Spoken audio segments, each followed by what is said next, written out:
Hello guys, may gandang araw sa inyong lahat. Ipapakita ko lang to sa inyo itong aking laruan.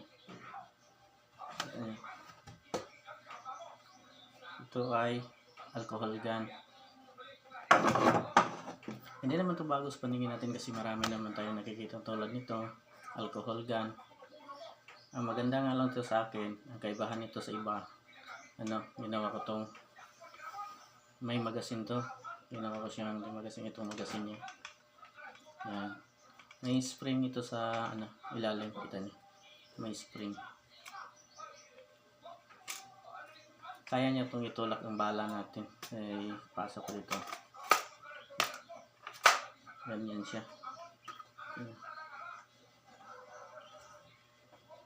Yan. Ito. Magaan lang. Ganyan.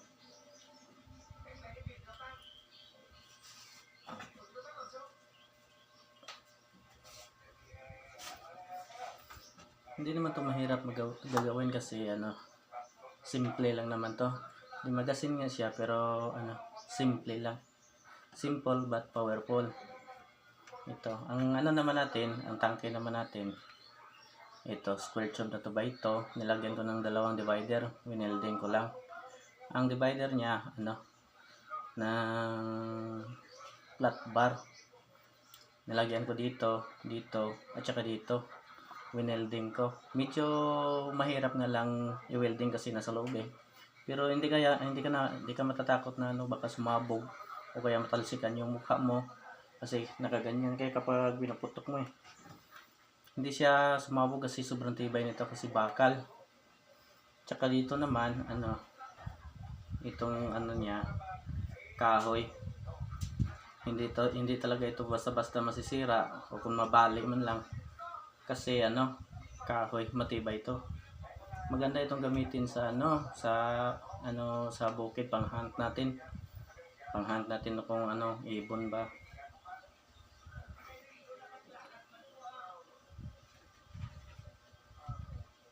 Kaya napaka-simple lang. Simple lang 'to talaga. Ito. Yan. Baling itong ito ang kasahan natin. Nakikita nito, kita nyo. Ikakasa natin to para pumasok yung dito. Pumasok yung bala natin. Kasa natin ganyan. Kita nyo. Nakikasa na. Pag nakaganyan, siyempre pumasok na yung bala natin sa loob. Ang gagawin natin kasi may butas dito, ibalik natin to para hindi siya sumingaw. Balik natin. Yan. Medyo masikip kasi kapag maluwag naman sumingaw, hindi masyadong malakas yung paglabas ng bala. Bali kung sa ang kasahan natin ito.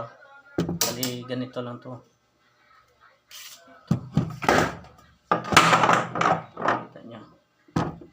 Kasahan natin balikan nito nakaganyan lang yan, nakaganyan lang sa loob yan, nakaganyan, kita nyo. At itong magasin bali ito nakaganon. Pag natin ikakasa natin ito, ikakasa natin pag ganyan, siyempre may spring to, itutulak nyo yung hulin pa taas, pumasok dito sa natin, sa barrel natin. Ganun.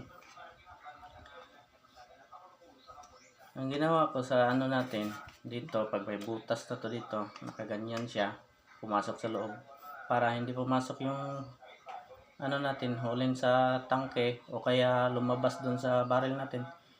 Ginawan ko, nilagyan ko ng ng stopper dito, dalawa tong lagay natin dito at saka dito para hindi siya basta-basta malalaglag yung bala natin. Sa naman sa tangke naman, Hindi naman to masyado magastos. Ang binili ko lang itong PVC 1/2. Itong ano natin, tangke natin, ano lang, sa construction ko na lang to, sa construction site, may mga tira-tira, ginawa kong tangke. Sa sa lalagyan naman natin ng alcohol, ito lang, ball valve. Ito, yan. Dito tayo mag-spray. Lagyan mo naman. Yan. Pag nilagyan natin ng alcohol, naka-open. Tapos, pagkatapos mo i-spray ang alcohol, isara mo lang balik. Sa susunod kong video, ipapakita ko sa inyo kung paano ito gagawin. Sa mga mahilig dyan maglaro ng ganitong uri ng laruan, abangan niyo sa susunod video ko, ipapakita ko sa inyo kung paano ito gagawin.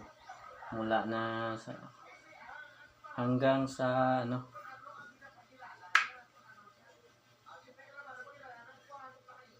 kaya abangan nyo susunod kong video.